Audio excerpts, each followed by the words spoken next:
اپنے رب کی صفات تو بیان کیجیے.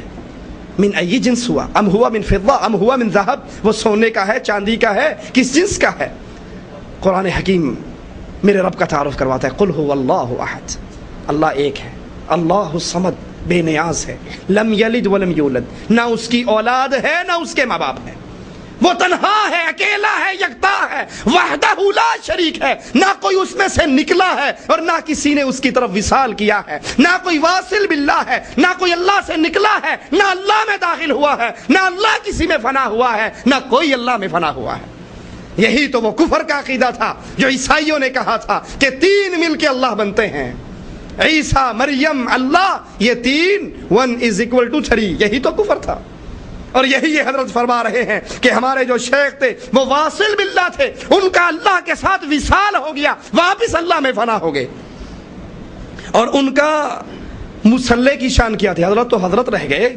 حضرت کے مصلی کی شان یہ تھی کہ جو اس مصلی کو ایک مرتبہ ہاتھ لگا لیتا تو ان کے لیے وہ نجات کا سبب بن جاتا. اور محمد الرسول اللہ صلی اللہ علیہ وسلم رئیس المنافقین کے مرنے پر یاد کیجئے، حضرت کے مصلی کو چھونا نجات ہے. اور اللہ کے نبی کے بدن مبارک کو جو کرتا چھوتا رہا، جو آپ پہنتے رہے، وہ جا کے رئیس المنافق کو پہنایا، جنازہ پڑھا، اس کے منہ میں لعاب ڈالا، اس کے لیے دعائے مغفرت کی. مصلی کو چھونے سے اگر نجات ہوتی تو محمد تو اپنا کرتا پہنا رہے ہیں، اپنا لعاب دہن اس کے منہ میں ڈال رہے ہیں، اپنا اس کی قبر، اس کا جنازہ پڑھ رہے ہیں، اس کے لیے مغفرت کی دعا کر رہے ہیں. اور قرآن اعلان کر رہا ہے ایک مرتبہ مغفرت کی دعا کرنے والے 70 مرتبہ بھی دعا کرے گا تو رب پھر بھی نہیں بخشتا. کسی کے مصلوں کو ہاتھ لگا کر، کسی کے لوٹوں کو ہاتھ لگا کر، کسی کے بستروں کو ہاتھ لگا کر، کسی کی جوتیوں کو سیدھا کر کے، کسی کے کرتے پہن کر قیامت کے دن نجات. اسی لیے محمد الرسول اللہ صلی اللہ علیہ وسلم فرماتے ہیں اپنی بیٹی کو مخاطب کر کے، یا فاطمہ یا بنتی خذی من مالی ما شئتی، فاطمہ جو دل میں آتا ہے ہمارے مال میں سے اٹھا کر لے جاؤ، لیکن فاطمہ عمل کرنا، عمل کرنا، عمل کرنا.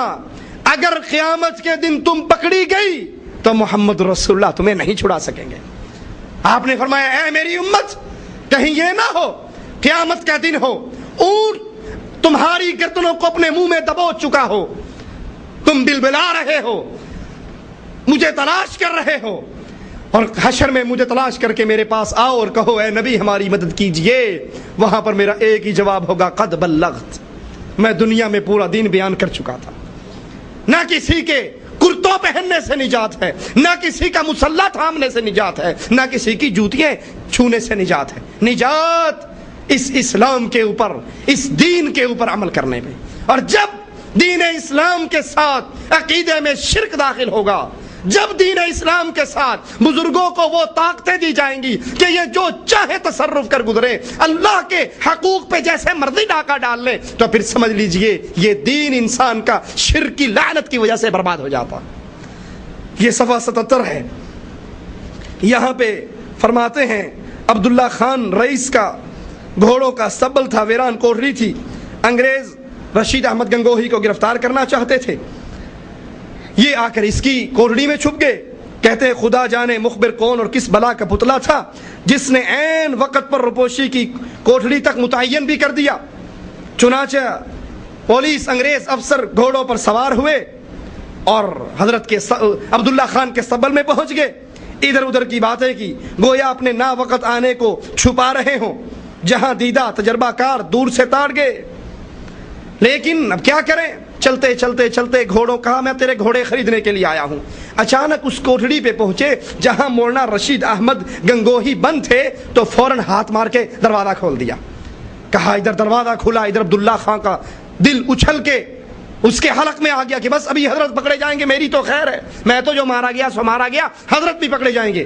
کہا لیکن اچانک کیا دیکھتا ہوں کہ حضرت کا مصلی بھی ہے، لوٹا بھی ہے، اور پانی وضو کا زمین پہ گرا ہوا بھی ہے، لیکن کوٹڑی خالی ہے.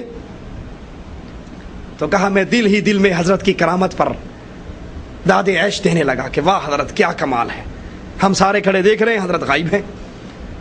تو وہ انگریز کہنے لگا بھائی اس کوٹڑی میں کیا کرتے ہو؟ کہا جی یہ نماز کا وقت ہے، ہم نماز یہاں پڑھتے ہیں۔ کہا نماز تو مسجد میں ہوتی ہے۔ کہا نفل یہاں پڑھتے ہیں، فرض مسجد میں پڑھتے ہیں۔ یہ کہہ کر وہ معافی مانگ کر کہ میں نے بغیر وقت کی آپ کو تنگ کیا، چلا گیا۔ کہا میں نے دروازہ بند کیا، واپس آیا، آ کر دروازہ کھولا تو کیا دیکھتا ہوں، حضرت سلام پھیر رہے ہیں، وہیں بیٹھے نماز پڑھ رہے ہیں۔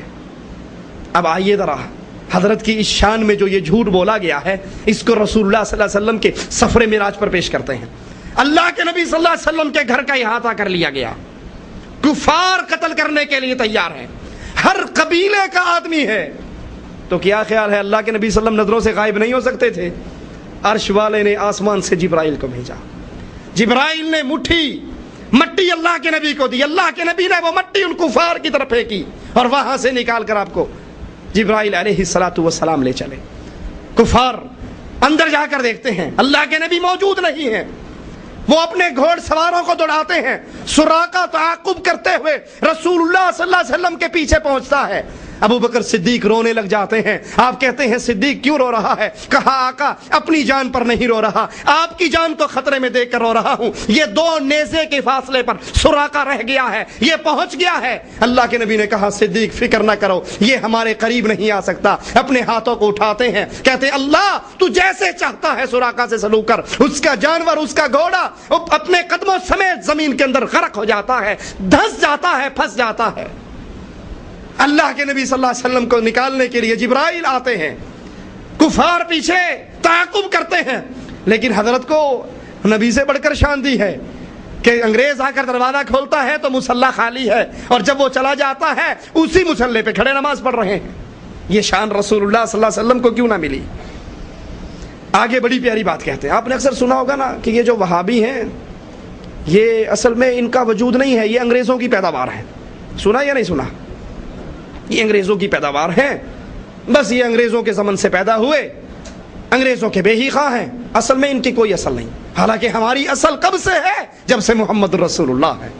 اللہ کے نبی نے فرمایا تھا ترکت فیکم امرین لن تضلوا ما تمسکتم بہما کتاب اللہ و سنتی۔ میں جا رہا ہوں تمہیں 2 چیزیں چھوڑ کر، ایک اللہ کا قرآن اور ایک رسول اللہ صلی اللہ علیہ وسلم کا فرمان۔ اللہ کے نبی نے کہا تھا عیسائیوں کے، یہودیوں کے 71 فرقے، عیسائیوں کے 72 فرقے میری امت کے 73 بنیں گے، کلہم فی النار، سب جہنم میں جائیں گے سوائے ایک ملت کے۔ صحابی پوچھتے ہیں اللہ کے نبی وہ کون ہے؟ فرمایا ما انا علیہ واصحابی، جس پر میں اور میرے صحابہ ہیں۔ صحابہ نے کس چیز کو تھاما؟ ایک اللہ کے قرآن کو تھاما اور ایک محمد جان رحمت کے فرمان کو تھاما۔ اور آج ان 2 چیزوں کو کسی نے تھاما ہے تو وہ صرف اہل حدیث نے تھاما ہے، وہ صرف اہل سنت والجماعت نے تھاما ہے۔